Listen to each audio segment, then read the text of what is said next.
نماز نہ چھوڑ، جیسی کیسی ہو، ٹکر بھی ہو، پڑھو صحیح، چھوڑو نہیں کہ تمہاری تو روزی حرام ہے، تیری نماز کا کیا فائدہ؟ ان احمقانہ باتوں میں نہ پڑھو۔ فمن يعمل مثقال ذرة خيرا يره ومن يعمل مثقال ذرة شرا يره، ایک رائی کے برابر اچھائی کی جزا ہے، برائی کی سزا ہے۔ میرا کالج فیلو تھا، گورنمنٹ کالج لاہور میں، ہم اکٹھے پڑھتے تھے، تو اس کی زندگی بہت غلط تھی، بہت۔ پھر اللہ تعالیٰ نے ملاقات کرائی، پھر وہ بدلا بہت بدلا، لیکن وہ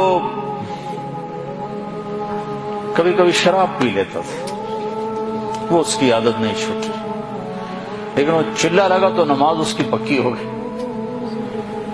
تو ایک دفعہ وہ گھر کے دروازے پر ہی پڑا ہوا تھا، تو پولیس اٹھا کے لے گئی۔ آنکھ کھلی تو حوالات میں تھا اور صبح کا وقت ہو رہا تھا، ان سے کہنے لگا مصلی لوٹا رہو، میں نے نماز پڑھنی۔ تو کہنے لگے واہ جی واہ، شراباں پی کے نمازاں پڑھ دو؟ کہنے لگا جو گناہ کیتا تے نیکی نہ کرا۔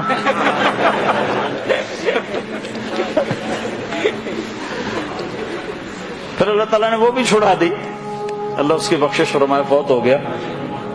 تو ویسے اس کا قصہ یاد آ گیا، جب میں گناہ کیتا تے نیکی نہ کرا۔ اتبع السیئۃ الحسنہ، میرے نبی نے خود فرمایا جب گناہ ہو جائے فوراً نیکی کرو، فوراً نیکی کرو، تاکہ اس کا کوئی ادلا بدلا ہو جائے۔ ایک آدمی غلط کمائی کر رہا ہے اور نماز پڑھ رہا ہے، تو غلط کمائی کی اس کو سزا ہے، وہ الگ کھاتا ہے، نماز پڑھنے کا اس کو ضرور صلہ ملنے والا ہے۔ اتنا صلہ تو ضرور ملے گا کہ اس کو نماز نہ پڑھنے کا جرم اس پر نہیں لگے گا، نماز نہ پڑھنے کی وجہ سے جو سزا ہے وہ نہیں ہوگی۔